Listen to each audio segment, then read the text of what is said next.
Today I'm going to show you how to create an impulse response of your own acoustic instrument. Could be a guitar, a violin, a cello, a lute maybe if you have one. And this is a very simple process that's going to be the same no matter what instrument you have. I'll walk you through step by step so that hopefully by the end of it you come out with an IR that sounds great and is especially useful to you because it's an IR of the instrument that you're actually playing. It's going to be much better than any third-party IR package that you can buy. So, a few things you're going to need. First thing is a 2-channel audio interface. This is the SSL 2+. I highly recommend it. And we're going to need a microphone of your choice. I recommend a condenser microphone of any sort because it's going to be much more detailed in the high end than, say, a dynamic mic is. However, a 57 would work fine as well. This one is the Slate Digital ML1, which is a modeling mic. It's going to be really convenient because we're going to be able to create a bunch of different flavors of the same IR. Link to a video that I just did on this. It kind of flopped. It was a great video. I don't know why, but maybe it wasn't a great video. Anyway, if you're interested in it, check it out later. And then finally, the third thing you're going to need is a DAW of your choice, a digital audio workstation. Something like GarageBand or Audacity could work. Basically, you just need to be able to load in a third-party plugin. And lastly, you're going to need a very specific plugin to work with your DAW. This is what the entire video is based around. Now, luckily, there's a 14-day free trial, full version of the plugin that you can use. So use the plugin, export your IR. You have the IR forever. You never need to open that plugin again. If you want to keep the license for the plugin after 14 days, I think it's like $50. But anyway, let's jump to the computer. I'll show you the entire process. This is going to be a great video. I'm excited for it. Okay, so you're looking at Logic here, which is my DAW of choice. The plugin we're going to be using is from Melda Production called M Freeform Equalizer. The way this works is it analyzes the EQ of 2 separate sources. So the green line you're seeing on the screen represents the undersaddle piezo pickup on the guitar. The red line down here is what's coming from the mic. And basically the way it works is it looks at the 2 sources and it compares them. It says, okay, the mic is ideal. We have to make the piezo sound like the microphone. And it analyzes the differences between the 2 EQs and it creates a corrective EQ, an inverse one, to apply to the piezo pickup signal to try and make it sound a little bit like the microphone. That's how this entire thing is working. So we analyze some different sources and we can export it as an IR. Here's what the process is going to look like. You're going to set up both in your DAW and you're going to record a sample, something that represents the way that you want your IR to sound. You're going to want to cover a lot of different notes. You're going to want to probably play with a pick to get plenty of the high end. If you play with your thumb, it's much warmer sounding. But I'm going to record a quick sample, and you also want to try and avoid any extra noises that you wouldn't want included in your IR, like strings squeaking, air conditioners around you, chairs squeaking, breathing. So let's record it.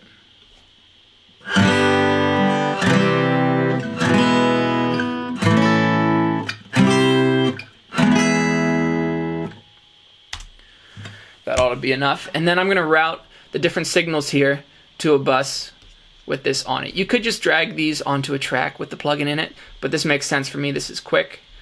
So the reason I'm using the Slate ML1 is, like I said, it's a modeling microphone. We can apply a bunch of different models. I'm going to use a model of an AKG C12, which is one of my favorite tube mics. You could also use like a Neumann 47 or a Sony C800 with this microphone modeling kit. But this is great because I just recorded one sample and I can export it X number of times and come out with a bunch of different versions of the same IR. You can say it's like a different color. Maybe you might go for something a little bit darker or something a little bit brighter. Just a different version, something that'll hopefully cover a lot of bases. So we're going to open up the EQ thing. Let's clear it from the last time I was making an IR. And from bus 1, I'm going to route the source signal. This is the ideal signal. This is what it sounds like. So engage this and just play it back. You can see it's creating an EQ curve now. It's learning what the microphone sounds like. Okay, now we're going to hit Analyze Target. Bypass that. Now we're sending the DI line to the bus with this plugin on it. And we're going to play this sample now. Here's what the EQ of the piezo pickup looks like. I should note that you're hearing everything through my camera mic at the moment. There's no way my computer was going to keep up with a screen cap and running Logic too with all this stuff in it. So unfortunately, for now, you're listening through the camera mic. However, in a second, towards the end of the video, we're going to get a chance to A/B the dry signal versus the dry signal with the IR applied to it. So we've analyzed both sources. Now we're going to press equalize. I'm going to make the green, the target EQ, sound like the red, the source, the microphone. We just generated a very specific EQ curve that hopefully represents the difference between the microphone and the piezo. Now we're going to export it as an impulse response. It's this simple, really. Eastman PCH raw. It came out in this folder, I believe. And then lastly, we're going to bring it in one more time. Please don't judge my desktop, by the way. My life's a mess right now. We're going to bring in the IR, and we need to trim it up. So if you've ever listened to an impulse response before, they come in WAV files, and if you played it, this is what it sounds like. It's just a snap. It's a full frequency click that represents the frequency response of an acoustical space, in this case, the Eastman PCH. So we need to trim it up because we've got all this dead space at the beginning, right? And if we had exported it as is right now, you're going to end up with some latency. When you play your guitar, a couple milliseconds later, the sound's actually going to come out. We want to eliminate this. So I'm going to trim it down, get rid of the front of it.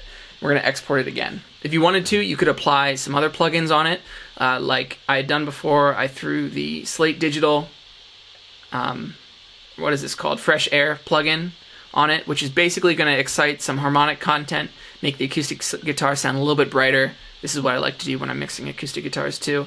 And then I used the SSL EQ here to cut out the low end that I don't need and boost some frequencies that I like, cut some ones that I don't like. And yeah, so at this point you could add even more on it if you want, but you're kind of guessing because you don't really know what it sounds like. So we're going to bounce it one more time. Let's call this Eastman PCH finished. And we're going to go to this folder. Bounce it. Play it back, double check that it sounds good. Okay, now we're going to import it into HXEdit if you're a Helix user. Now, I guess you probably would have asked, Alex, there's, if you watch my channel, there's a beautiful D28 that I see around on your channel. Why are you creating an impulse response of a more affordable guitar? And the point is that guitar actually has a body transducing system, pickup system in it. So there's a bunch of piezo contacts around here. And if I had created an impulse response, a print of this guitar, it would not work out well for you. I'm going to be throwing the IRs from this video in my complete preset library bundle. So it's a collection of like 50 Helix presets if you're a Helix user. And I always make free updates to it. I add presets to it all the time. You buy it once and there's free updates to it. In this case, we're going to have a bunch of impulse responses. So I'm going to throw it in there. And chances are most of you have a guitar with an undersaddle piezo. That's why this is going to be much more effective than trying to make an impulse response of a guitar with a different pickup system in it. One of these days, I'll get a magnetic pickup and a good undersaddle piezo and a good body transducing system, and I'll create impulse response packages that you'll be able to purchase at a low price for a bunch of different acoustic guitars. So you'll have options depending on what kind of pickup that you're using with your instrument. Now, if you've never imported an IR to your Helix unit before, it's pretty simple. Open up HXEdit, go to the IR window here at the top, and we're going to just drag and drop the impulse response into slot number 16. Okay, then pull up in the preset creation screen, pull up an impulse response block, and we want to access bank number 16, slot number 16. And there's the impulse response. It's coming through. So here's a quick tip for if you're building acoustic presets where it's kind of confusing what you're hearing from your headphones or your in-ears or your speakers versus what's coming out of the instrument. Make a looper block here. I use this all the time. Go to the one switch looper or whatever, and then basically you want to put it at the front of the chain and have the IR and everything else you're going to manipulate coming after. So we're going to record a quick sample.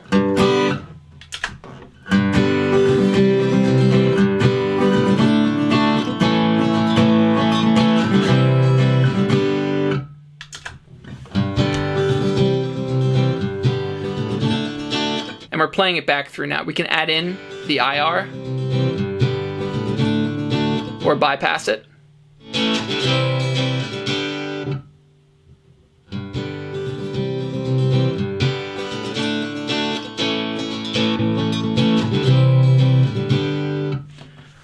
So definitely an improvement. You can hear that the piezo has a lot of that squeak and that quack that comes with it. You can hear all the string buzzing. It's very revealing. When you apply the IR, it gets rid of a lot of stuff that we don't like to hear. Makes it sound a little bit more full.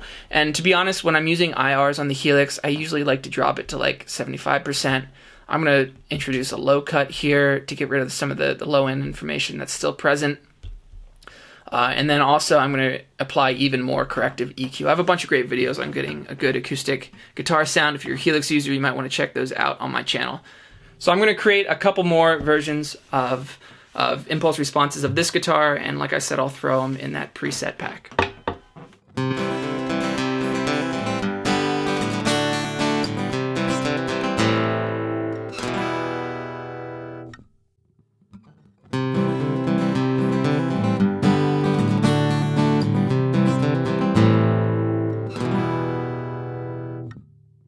So there it is, a step-by-step process on creating your own impulse response. I hope it was relevant to you. I hope it was useful. I hope you got through it. If you ran into any issues, please leave it down in the comments section. Let's create a forum here. If you ran into an issue, hopefully I can assist you or someone else can assist you, and we've now created a thread where anyone in the future that had that same issue can find a solution.